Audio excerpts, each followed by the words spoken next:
Halo Swipers, pernah nggak sih kamu ditanya pasien soal obat-obatan karena mereka memutuskan untuk nggak ke dokter dulu? Tenang, ini bukan berarti mereka tuh sok jadi dokter atau asal minum obat gara-gara iklan ya. Fenomena ini dikenal dengan istilah self-care. Self-care bukan hal baru, apalagi buat kita yang sering berjaga di apotek dan sebagai apoteker, kita perlu paham banget konsep ini. Karena kitalah tenaga kesehatan yang paling mudah diakses masyarakat. Sudah mulai penasaran kan? Yuk kita bahas lebih dalam soal self-care at the pharmacy atau perawatan mandiri lewat apotek. Bersama saya, apoteker Kevin Ben Lawrence di Opela Pharma Academy.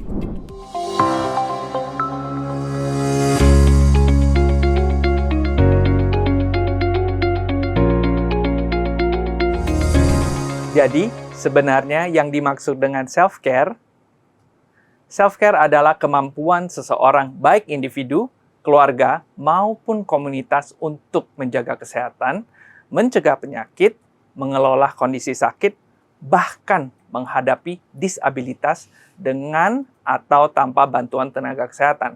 Dan dalam praktik sehari-hari di apotek, kita sering banget menjumpai bentuk-bentuk self-care ini secara langsung. Contohnya, ketika pasien memilih untuk 1. Membeli vitamin karena merasa daya tahan tubuhnya menurun. 2. Memilih obat flu atau obat batuk OTC yang sesuai dengan gejalanya. 3. Berkonsultasi ringan dengan apoteker mengenai salep untuk luka ringan. 4. Meminta bantuan memilih obat diare ringan tanpa resep dokter. Dan 5. Datang ke apotek untuk cek gula darah secara mandiri. Tanpa mereka sadari, tindakan-tindakan seperti itu adalah bentuk nyata dari self-care. Mereka aktif mencari solusi untuk kesehatannya, dan apotek jadi tempat pertama yang mereka tuju. Nah, yang sering luput kita sadari adalah betapa pentingnya peran self-care ini secara global. Saat ini, ada sekitar 3,6 miliar orang di dunia yang belum memiliki akses memadai ke layanan kesehatan. Dan di negara seperti Indonesia yang sedang mengejar Universal Health Coverage atau BPJS, self-care bukan hanya penting, tapi justru salah satu pilar utama. Kenapa? Karena nggak semua orang bisa dengan mudah pergi ke puskesmas, klinik, atau rumah sakit. Ada yang terkendala lokasi, biaya, atau bahkan faktor sosial dan budaya tertentu. Disinilah apoteker memegang peran strategis sebagai tenaga kesehatan yang paling mudah diakses. Tapi peran kita bukan sekedar jadi tempat beli obat. Lebih dari itu, kita adalah fasilitator utama dalam self-care. Ada 3 peran kunci yang bisa kita jalankan sebagai tenaga kefarmasian. 1. Empower atau memberdayakan pasien. Di sini kita bisa bantu mereka merasa lebih percaya diri untuk mengelola kesehatannya sendiri. Caranya, lewat edukasi yang jelas, relevan, dan empatetik. Misalnya, ada Maria, 28 tahun, datang ke apotek karena tiap bulan mengalami nyeri haid yang cukup mengganggu aktivitasnya.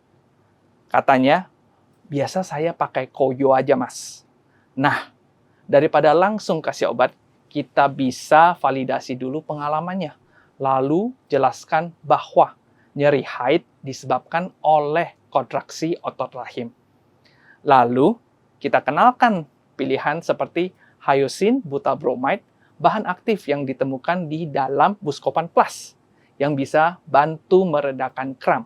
Kita juga bisa sampaikan tips sederhana. Mbak bisa coba memakai kompres hangat di bagian yang sakit. Hindari kopi dulu dan istirahat yang cukup ya. Contoh lainnya, Ana, seorang karyawan muda yang datang dengan mata merah dan pilek karena alergi. Dia cari obat yang nggak bikin ngantuk karena harus presentasi. Kita bisa bantu jelaskan bahwa itu kemungkinan alergi rhinitis dan rekomendasikan antihistamin non-sedatif seperti fexofenadine, yaitu Telfast. kita juga bisa tambahkan edukasi ringan seperti kalau bisa pakai masker pas berangkat kerja dan jangan lupa cuci tangan juga ya Mbak. Kita juga dapat memberikan akses atau drive access. Artinya kita dapat membantu pasien mendapatkan produk yang sesuai dan mudah dijangkau. Misalnya, menata produk self-care seperti obat OTC, vitamin, atau produk pencernaan dalam satu area yang mudah terlihat. Kemudian menyediakan alat tes mandiri seperti tes pack, glukometer, sampai tensimeter digital. Kita bisa jelaskan cara pakainya, bantu baca hasilnya, dan pastikan mereka paham kapan harus lanjut konsultasi ke dokter. Contohnya kasus Ella, seorang ibu muda yang datang ke apotek karena merasa perutnya sering kembung dan buang air besarnya tidak teratur setelah kembali kerja dan duduk seharian. Kita bisa bantu menjelaskan bahwa konsumsi serat dan air yang cukup itu penting. Sembari kita bisa memperkenalkan produk yang tepat dengan jelas dan bilang kalau ibu juga bisa nih minum obat pencahar ringan dengan kandungan bisakodil seperti Dulcolax. Jangan lupa juga untuk membantu membacakan aturan pakainya yang tertera pada label produk. Refer, memberikan rujukan bila dibutuhkan. Sebagai apoteker, kita juga harus tahu batasnya. Kapan pasien bisa ditangani lewat pendekatan self-care dan kapan harus diarahkan ke fasilitas kesehatan. Contohnya, kasus Rosa, 67 tahun yang datang dengan keluhan batuk berdahak selama seminggu dan khawatir minum obat terlalu banyak karena usianya. Di sini kita bisa lakukan screening ringan. Ibu ada penyakit bawaan nggak? Lagi konsumsi obat lain nggak? Atau batuknya disertai gejala seperti sesak napas atau demam? Kalau tidak ada red flag, kita bisa sarankan bromhexin, misalnya bisolfon, untuk bantu mengencerkan dahak sambil ingetin anak atau cucunya yang lagi nemenin, Bu Rosa harus minum cukup ya. Jangan malas minum air. Nah, tapi kalau ternyata ada gejala yang mengarah ke infeksi saluran napas berat, kita harus segera mengarahkan pasien untuk periksa ke dokter dan bantu tunjukkan fasilitas kesehatan terdekat. Jadi swipers, self-care bukan berarti, nggak usah ke dokter. Justru sebaliknya, self-care artinya pasien belajar kenal tubuhnya, tahu batasnya, dan tahu kapan harus konsultasi. Dan kita, apoteker, jadi jembatannya. Kita bukan pengganti dokter, tapi partner pertama masyarakat. Kita bukan cuma tempat pasien datang beli obat, tapi juga jadi pendamping mereka dalam memilih solusi yang tepat untuk menjaga kesehatannya sendiri. Untuk itu, penting bagi kita untuk mengenal produk-produk self-care yang tersedia di apotek, supaya bisa memberikan rekomendasi yang sesuai dan berbasis kebutuhan nyata. Salah satu contohnya adalah produk-produk dari Opela, yang dulu dikenal sebagai bagian dari Sanofi Consumer Healthcare.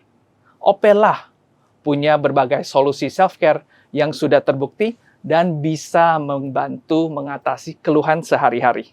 Mulai dari alergi, batuk berdahak, gangguan pencernaan, sampai nyeri haid. Semua bisa ditangani produk-produk seperti Telfast, Bisolfon, Dulcolax, dan Buscopan Plus. Sebagai apoteker, kita bisa menata produk-produk ini agar mudah terlihat dan diakses pasien, sekaligus memberikan edukasi soal penggunaannya, mulai dari cara kerjanya, aturan pakai, sampai kapan harus berkonsultasi ke dokter jika gejalanya tidak membaik. Dengan begitu, kita nggak hanya membantu pasien memilih produk, tapi juga membangun kepercayaan diri mereka dalam mengambil keputusan soal kesehatannya sendiri.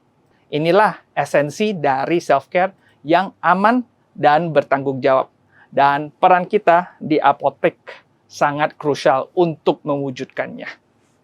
Karena apotek bukan cuma tempat jualan, tapi ruang awal di mana pasien merasa didukung, dipahami, dan siap mengambil langkah untuk hidup yang lebih sehat.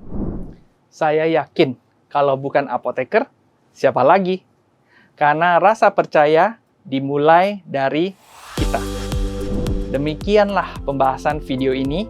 Semoga penjelasan tadi bermanfaat dan dapat diaplikasikan. Karena self-care adalah tanggung jawab kita semua. Quiz time! Ketika pasien datang dengan keluhan setiap bulannya pada 2-3 hari pertama haid, mengalami kram bagian perut yang membuat dia tidak bisa berjalan dan beraktivitas. Pendekatan self-care apa yang sebaiknya disarankan? Jawab di kolom komentar ya. A. NSAID. B. Paracetamol. C. Hyoscine butylbromide dan paracetamol atau Buscopan Plus.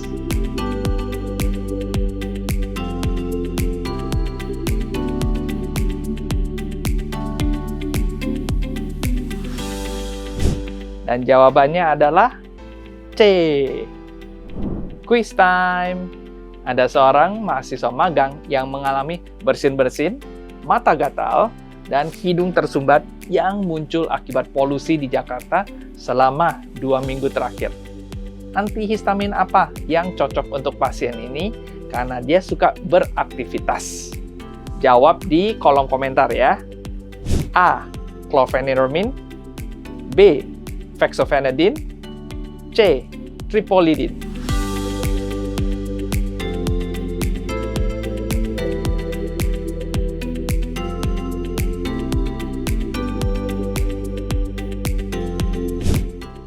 Dan jawabannya adalah B.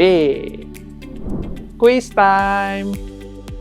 Berapa lama waktu yang dibutuhkan untuk obat pencahar ringan seperti Bisacodyl atau Dulcolex untuk bekerja secara efektif? Ayo, tahu nggak? Jawab di kolom komentar ya.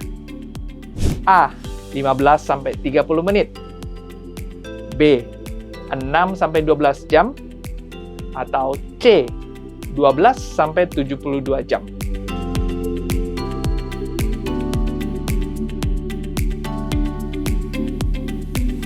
Dan jawabannya adalah B. Quiz time. Apa mekanisme kerja utama dari bromhexin sebagai mukolitik pada pasien yang batuk-batuk? Jawab di kolom komentar ya. A. Memecahkan serat mucoliposaccharida dalam mukus saluran napas. B. Menghambat refleks batuk di medula oblongata. C. Menghambat enzim pemecah mukus.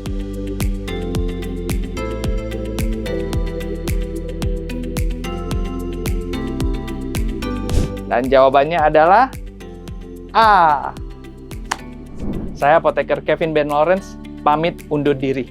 Jangan lupa untuk selalu update aplikasi SwipeRx kalian di Play Store atau iOS untuk belajar terus bersama Opela Pharma Academy.